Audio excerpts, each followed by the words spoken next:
So బంతేజీ అంటే గురువు గారు అనే అర్థం అండి? భంతే అంటే సర్ అనే అర్థం సార్ అనే వస్తుంది. అర్థం. ఓకే. కానీ పాలీలో భంతే అనే పదానికి సర్ అనే అర్థం. అయితే జీ అనేది మన ఇండియన్స్ గౌరవ సూచకంగా మళ్ళీ కలుపుతారు. మళ్ళీ కలుపుతారు. భంతే అన్నా కానీ సరిపోతుంది.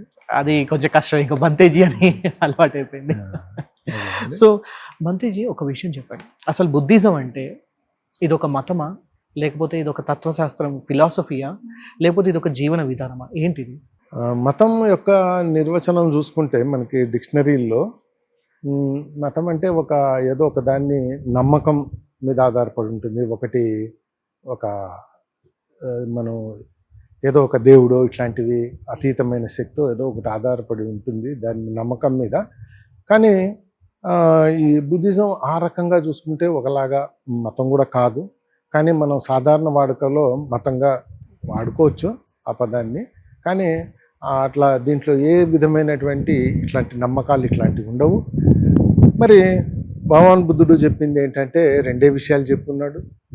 దుఃఖం అంటే ఏంటి, అది ఎట్లా పోగొట్టుకోవాలి అనేటువంటిదే చెప్పాడు. దానికి భగవాన్ బుద్ధుడు చెప్పినటువంటిది థియరీ, దాన్ని పరియత్తి అంటారు పాలీలో, తర్వాత ప్రాక్టీస్ పటిపత్తి ఉంటుంది అనమాట.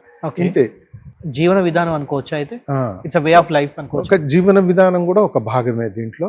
నైతికమైనటువంటి జీవన విధానం కూడా దీంట్లో ఒక భాగమే. భగవాన్ బుద్ధుడు శీలాన్ని గురించి చెప్తాడు, సమాధి గురించి చెప్తాడు, ప్రజ్ఞ గురించి చెప్తాడు. శీలం అంటే నైతికమైన ప్రవర్తన ఒకటి ఉంటుంది. తర్వాత సమాధి అంటే ధ్యానానికి సంబంధించింది.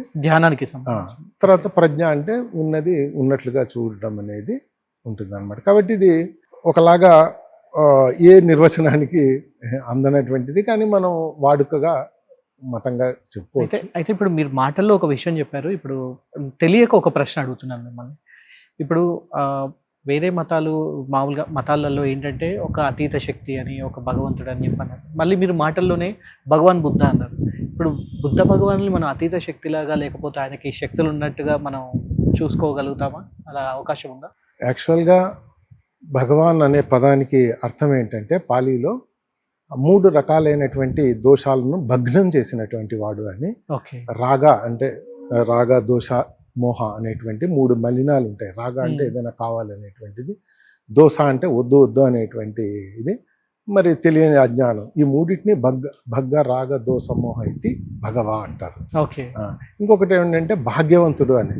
అందరికీ లభించినటువంటి అరుదైనటువంటి భాగ్యం అంటే నిర్వాణం లభించింది కాబట్టి భాగ్యవంతుడు అనే ఉద్దేశంతో భగవా అంటారు.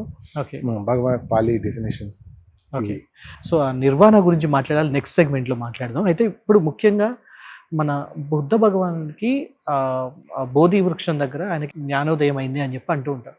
అక్కడ ఆయన తెలుసుకున్న సత్యం ఏంటి? భగవాన్ బుద్ధుడు అందరికీ తెలుసు, వైశాఖ పౌర్ణమి ముందు రోజు ఆయన ధ్యానానికి కూర్చుంటాడు. ఆయన మనసు ప్రశాంతంగా అయిపోతుంది, అన్ని మలినాల నుంచి దూరంగా అయిపోతుంది. అప్పుడు ఆ సమయంలో ఆయన 3 రకాలైనటువంటి విద్యలను పొందాడుగా చెప్తారనమాట. అయితే ఎవరి మనసైనా సరే ప్రశాంతంగా, మనుషుల గురించే నేను చెప్తున్నాను, భగవాన్ బుద్ధుడు కూడా మనిషే, ఇందాక నేను దాన్ని చెప్పలేదు, ఆయన కూడా మనిషే, కానీ ఆయన ప్రజ్ఞ, కరుణ అనేవి ఎక్కువ ఉంటాయి. అయితే ఇతడు భగవాన్ బుద్ధుడు కాకముందు బోధిసత్వుడు అంటారు. బోధిసత్వుడు బోధి వృక్షం కింద కూర్చొని ధ్యానం చేసేటప్పుడు ఆయన మనసు బాగా పరిశుద్ధమైపోయిన తర్వాత ఆయన 3 రకాలైనటువంటి విద్యలు పొందాడనమాట. మొట్టమొదటిది పుబ్బే నివాసానుసతి అనేటువంటిది పొందుతాడు. అంటే ఆయన గత జన్మల్లో 1 కాదు 2 కాదు 1000 కాదు 100,000 అంటే లక్షలాది గత జన్మలన్నీ చూసినటువంటి. ఇంకోటి ఏంటంటే చాలా స్పష్టంగా చూస్తాడు అనమాట. నేను ఏ కుటుంబంలో పుట్టాను, నా గోత్రం ఏంటి, ఏ రకమైనటువంటి బట్టలు ధరించేవాడిని, ఏ రకమైనటువంటి ఆహారం తినేవాడిని, ఇట్లా చాలా వివరంగా డీటెయిల్గా ఆయన అన్ని స్పష్టంగా చూడగలిగాడు. ఆయన మనిషిగానే పుట్టలేదు, తర్వాత కొన్నిసార్లు గత జన్మల్లో బోధిసత్వుడుగా ఉన్నప్పుడు జంతువులుగా పుట్టినటువంటి సందర్భాలు కూడా ఉన్నాయన్నమాట. ఇది పుబ్బే నివాసానుసతి అంటారనమాట. అట్లనే ఇంకోటి భగవాన్ బుద్ధుడికి వచ్చింది దివ్య చక్షు అనేటువంటి, అంటే దివ్య చక్షువు అనుకోండి తెలుగులో చెప్పాలంటే. ఈ దివ్య చక్షువు యొక్క ఇదేంటంటే వేరే వాళ్ళ జన్మకు కారణమైనటువంటివి ఆయనకి స్పష్టంగా తెలిసాయి అనమాట. అంటే మంచి పని చేసినప్పుడు తర్వాత అంతరించిపోయినప్పుడు మంచి పని చేస్తారు, తర్వాత వాళ్ళ జీవితకాలం అంతమైపోతుంది. అంతమైపోయిన తర్వాత మళ్ళీ పుట్టినప్పుడు ఏ ఉన్నతమైన స్థాయిలో పుట్టడము, తర్వాత అట్లానే ప్రాణుల్ని హింసించడము ఇట్లా చేశారనుకోండి, అప్పుడు తక్కువ స్థాయిలో పుట్టడము, ఇట్లాగా ఏ పుణ్యకర్మలు చేస్తే ఏ లోకాల్లోకి వెళ్తారు అనేటువంటిది భగవాన్ బుద్ధుడు స్పష్టంగా చూడగలిగాడు. దీన్ని దిబ్బొచెక్కు అని.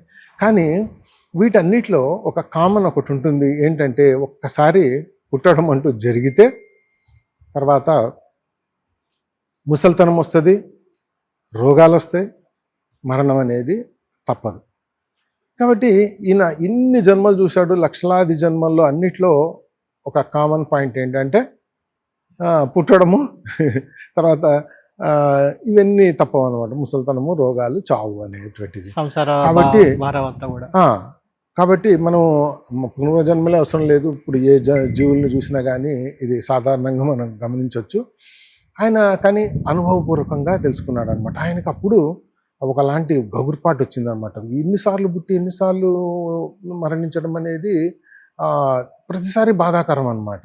సో దీని నుంచి బయటపడేటువంటి ఇది లేదా అనేటువంటిది ఆయన అప్పుడు ఆయనకు వచ్చినటువంటి మూడో జ్ఞానం. దాన్నే ఆసవ క్షయ జ్ఞాన అంటారనమాట. అంటే ఆశ్రవాల క్షయమైనటువంటి జ్ఞానం. ఇందులో ఆసవ క్షయ జ్ఞానాలో ఏం జరుగుతుందంటే, యాక్చువల్గా భగవాన్ బుద్ధుడి ప్రకారం ప్రతి మనసు పరిశుద్ధమైనదే, వెలిగేలాంటిదే.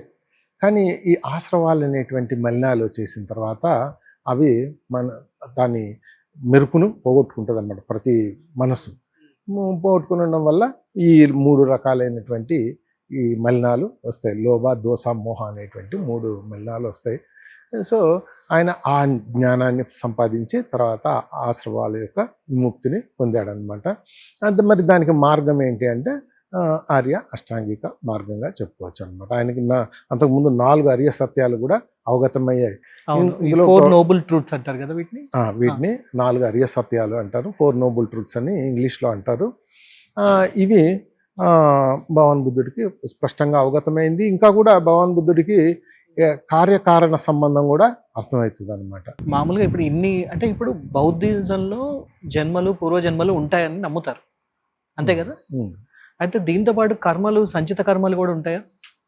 యాక్చువల్గా భగవాన్ బుద్ధుడు మనం ఇంకోటి బుద్ధిజంలో ఇంకొకటి ముఖ్యమైన విషయం ఏంటంటే, ఇవి నమ్మితేనే బుద్ధిస్టులు అనేటువంటిది ఏమీ లేదు.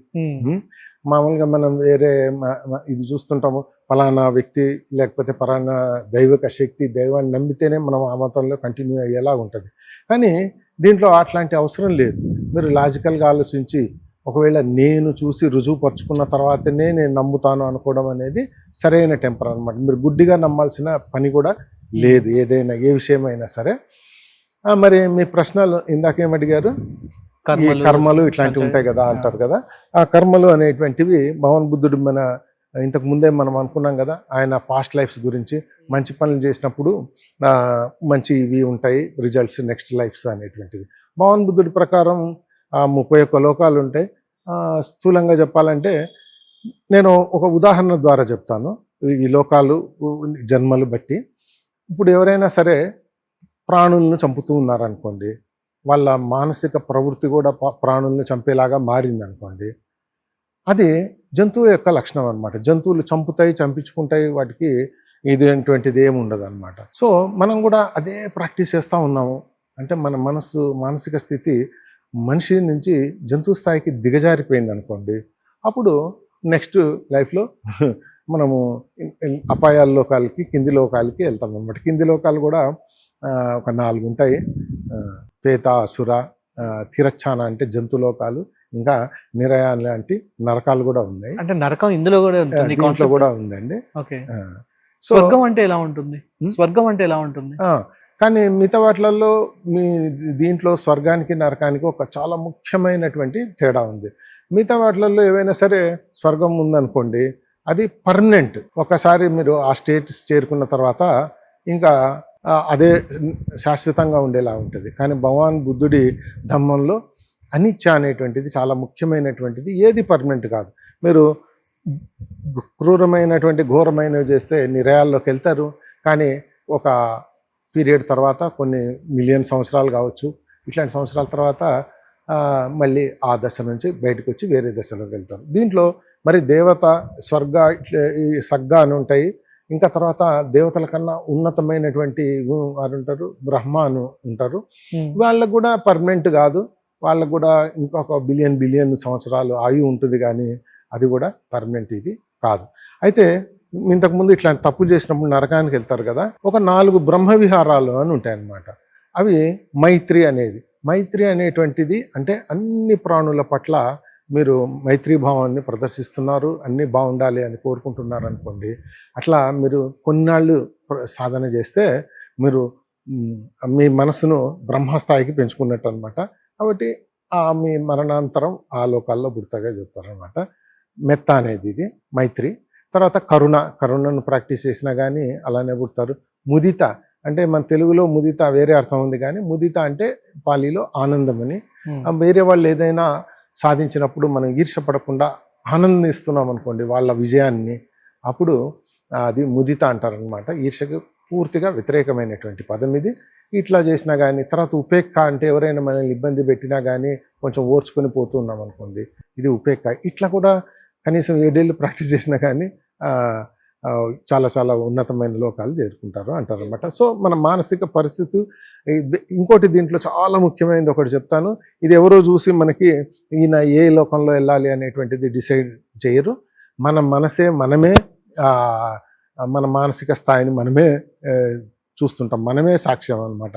మన బాడీలోనే, మన శరీరంలోనే ఎక్కడో ఒక చోట స్టోర్ అయ్యేలాగా ఉంటది అనమాట. ఇది గురుగారు ఇప్పుడు మీరు లోకాలు అన్నారు, 30 లోకాలు అని చెప్పి అన్నారు, ఇఫ్ ఐఎమ్ రైట్. మంతజీ ఎన్ని లోకాలు ఉంటాయి? ఒక్కొక్క లోకం ఎక్కడి నుంచి, అంటే ప్యారలల్ యూనివర్స్ అనుకోవాలా ఇలాంటివి, లేకపోతే ఏంటి అన్నట్టు? ఈ లోకాలన్నీ యాక్చువల్గా 10,000 లోకాలు అన్నట్టుగా ఉంటది అనమాట. మనకు సుత్తాల్లో దశసహస్ర లోక, దశసహస్ర అంటే 10,000 అట్లా లోకాలు ఉంటాయి, వరల్డ్ సిస్టమ్స్.